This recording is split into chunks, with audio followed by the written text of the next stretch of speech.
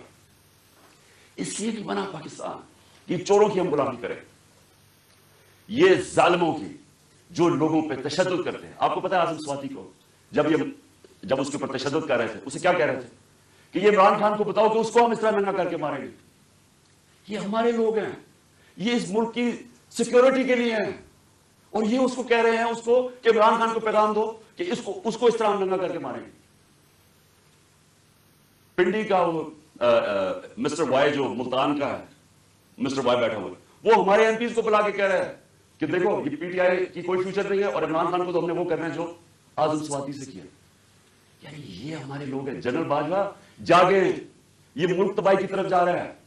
یہ اگر آپ نے ان کے اوپر کالی بھیڑوں پہ ایکشن نہ لیا، یہ نفرتیں بڑھتی جائیں گی، یہ قوم ٹوٹنے کی طرف جائے گی. عمران خان کو جب اللہ نے لے کے جانا، میں تو تیار ہوں اس کے لیے. ملک کا سوچیں، اپنی ذات سے نکل جائیں باہر کہ جی چھوٹے چھوٹے مفادات کے لیے، اپنی ذات کے لیے، یہ چوروں نے تو اپنے پیسے کے لیے، ہم اپنے ملک کو قربان کر رہے ہیں. جو لوگ سڑکوں پہ ہیں، ان کی شکلیں دیکھیں، ان کی آنکھیں دیکھیں، آپ کو نظر آئے گا کہ یہ تلاش میں ہے کہ وہ پاکستان جدھر یہ آزادی سے رہے، جدھر کوئی کسی کو اجازت نہ ہو کہ کمزور کے اوپر کوئی ظلم کرے. تھانے کچہری کے اندر بیچارہ غریب آدمی ٹھوکریں کھاتا پھرتا ہے، اس کو انصاف نہیں ملتا، اس کی زمینوں پہ قبضے ہو جاتے ہیں. اور یہ بڑے بڑے ڈاکو ہر باری آ کے اپنی ساری چوری معاف کروا لیتے ہیں. 1100 ارب روپے کی یہ چوری معاف کروا رہے ہیں اپنے، 1100 ارب روپے کا این آر او لے رہے ہیں. ملک کو تباہی کے اندر ڈال کے، معیشت تباہ کر کے، مہنگائی میں لوگوں کو پھنسا، اور صرف اپنے پیسے بچانے کے لیے این آر او لے رہے ہیں. اور ان کو کوئی فکر ہی نہیں ہے. ملک کو جو مرضی ہو، ان کے تو پیسے باہر پڑے ہوئے ہیں. ان کے لیے ہمارے اوپر تشدد کیا جا رہا ہے. جس کا جینا مرنا پاکستان میں، جن کے پیسے ہی باہر پڑے ہوئے ہیں، جو عیدیں باہر ہیں، جن کی شاپنگ باہر ہے، بچے باہر ہیں، جنہوں نے جائیدادیں باہر بنائی ہوئی ہیں، بلینز آف ڈالر کی پراپرٹی ہے، ان کے لیے ہمیں قربان کر رہے ہیں. اور غدار پھر کون رہا؟ کون ہے پاکستان میں غدار؟ میرے اوپر غداری کا پرچہ کر دیا. شہباز گل کے اوپر کسٹوڈیل ٹارچر ہوئی، یہ دنیا میں بینڈ ہے. اس کے اوپر میں نے آواز اٹھائی، اور میں نے کہا کہ جس نے ریمانڈ میں بھیجا اس آدمی کو جس کے اوپر کسٹوڈیل ٹارچر ہو، اس کے اوپر قانونی کارروائی کریں گے. میرے پہ دہشت گردی کا پرچہ لگا دیا. تو یہ پاکستان کدھر جا رہا ہے؟ ہم وہ خود بھولے نا، جو قوم اپنے نظریے سے ہٹتی ہے وہ مر جاتی ہے. ہمارا تو نظریہ تھا، ہمارا نظریہ ہے اسلامی فلاحی ریاست جو مدینہ کی ریاست کے اوپر بیس کرنی تھی. علامہ اقبال کی شاعری تو پڑھنے ساری، وہ سارا وقت جگاتا رہا علامہ اقبال، غلام مسلمانوں کو جگانے کی کوشش کر رہا تھا کہ غلاموں کی کوئی زندگی نہیں ہے، پرواز صرف شاہین آزاد کی ہے. اور آزادی تب آتی ہے جب انصاف ملتا ہے. انصاف جب تک نہیں ملتا وہ قوم آزاد نہیں ہوتی. یا انصاف ہی نہیں ہے چیف جسٹس صاحب. یا میں آپ کو گارنٹی کرتا ہوں کہ جب تک یہ ریزائن نہیں ہوں گے تفتیش ہی نہیں ہو سکتی. تینوں تو وہ ملوث ہیں جن کے نیچے تفتیش ہے. تو چیف جسٹس صاحب اس ملک کو بچائے. آپ کی بڑی ذمہ داری ہے. اللہ جتنا بڑا ہمیں مقام دیتا ہے اتنی بڑی ہمیں ذمہ داری ڈالتا ہے. آخرت میں ہماری ججمنٹ ہوگی کہ ہم جو اللہ نے ہمیں نعمتیں بخشی ہیں ان کو ہم نے کیسے استعمال کیا ہے, اپنی ذمہ داری انسانیت کے لیے پوری کی یا نہیں کی. اللہ آپ سے پوچھے گا کہ یہ جو اعظم سواتی جو اسے ہوا ہے کہ کوئی سو موٹو ایکشن نہیں لینا تھا, کیا یہ جو شہباز گل سے ہوا ہے کوئی آپ کی ذمہ داری نہیں ہے, کوئی رول آف لا نہیں ہے اس ملک میں, وہ تو آپ نے امپلیمنٹ کرنا ہے. اگر طاقتور کے لیے ایک قانون ہے, کمزور کے لیے دوسرا ہے, ملک کی تو فیوچر ہی کوئی نہیں ہے. کیونکہ میرے نبی صلی اللہ علیہ وسلم نے 1500 سال پہلے تقریباً انہوں نے کہہ دیا تھا کہ وہ قومیں جو کمزوروں کو, چوروں کو جیلوں میں ڈالتی ہیں اور طاقتور ڈاکوؤں کو پکڑتی نہیں ہیں, وہ تباہ ہو جاتی ہے. آج ساری جو ڈیولپنگ ورلڈ ہے وہ کیوں غریب ہے؟ کیونکہ وہاں طاقتور قانون کے اوپر ہے. اور اگر سنگاپور اوپر گیا تھا تو ان کے اسٹیٹسمین نے طاقتور کو قانون کے نیچے لے, اس کی سٹوری پڑھ لیں کہ کیسے اس نے سنگاپور کو اٹھایا. پہلے انصاف لے کے آیا, انصاف سے کرپشن ختم ہوئی اور اس کے بعد خوشحالی آ گئی. شیر شاہ سوری سب سے بڑا مانا جاتا ہے کہ یہ جو بادشاہ تھے ہندوستان کے سب سے بڑا. کیا کیا شیر شاہ سوری, کدھر سے شروع ہوا؟ جو اس کو جاگیر ملی بہار میں, اس نے کیا کیا؟ اس نے رول آف لا قائم کر دیا, اس نے سارے بڑے بڑے ڈاکوؤں کو ختم کر دیا, اس نے وہاں انصاف کر دیا. سارے تاجر ارد گرد کی جاگیروں سے چھوڑ کے تو شیر شاہ سوری کی جاگیر میں آ گئے, وہاں خوشحالی آ گئی کیونکہ وہاں انصاف تھا. ادھر سے وہ کھڑا ہوا اور ادھر سے اس نے جب ہندوستان کی سنبھالی جب حکومت, تو ادھر اس نے انصاف قائم کیا. اس لیے آج اس نے لوگوں کے جب انصاف آیا خوشحالی آ گئی. یہاں ہم رینگتے رہیں گے امریکنوں کے, کبھی ادھر ہاتھ جوڑ رہے ہیں کہ جی ہمیں ادھر سے پیسہ مل جائے, کبھی وہ چینیوں کے پاس جا رہے ہیں پیسہ مل جائے, اور ہاں کبھی ہم جی ہم ماننا تو نہیں چاہتے لیکن ہم مجبور ہیں, ہم بڑے مجبور ہیں. تو 30 سال تو آپ دونوں فیملی حکومت کرتی رہی ہے, تو کس نے مجبور کیا اتنا؟ کون اس ملک کو گیا؟ جب سے یہ دو خاندان آئے ہیں ہندوستان بھی آگے نکل گیا, بنگلہ دیش ہمارے سے آگے نکل گیا. جب بنگلہ دیش بنا تھا تو لوگوں نے یہاں کہا جی بوجھ ہے ہمارے اوپر بنگلہ دیش میں, غربت بہت زیادہ ہے, وہ آگے نکل گیا ہمارے سے. جب سے یہ دو خاندان آئے ہیں تو کہتا جی ہم مجبور ہیں, ہم تو ماننے نہیں آئے لیکن ہم مجبور ہیں. آخر میں اپنے سارے پاکستانیوں کو جو پیغام دینا وہ یہ ہے کہ دیکھیں, آپ نے سب نے, میں نے فیصلہ کیا پھر سے کہ جیسے ہی میں یہاں سے ٹھیک ہوں گا میں سیدھا سڑک پہ, اور میں نے اسلام آباد کی کال دے دی. آپ سب سے میں صرف یہ کہتا ہوں کہ اپنے بچوں, اپنے مستقبل کے لیے آپ نے کبھی کمپرومائز نہیں کرنا اپنی آزادی کے لیے. غلام قوم دنیا میں اس کی عزت نہیں ہوتی.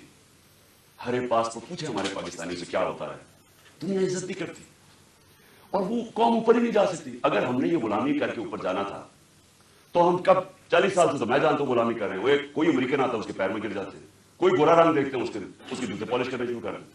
وہ جب سازش ہو رہی تھی تو مجھے یاد ہے کہ امریکن وہ عورت کوئی امریکن ایمبسی سے مریم نواز کو ملنے گئی, وہ گھر سے باہر گئی اس کو ریسیو کرنے, اسے ایسے ملے جیسے کوئی برطانیہ کی پتہ نہیں کوئی ملکہ آ گئی.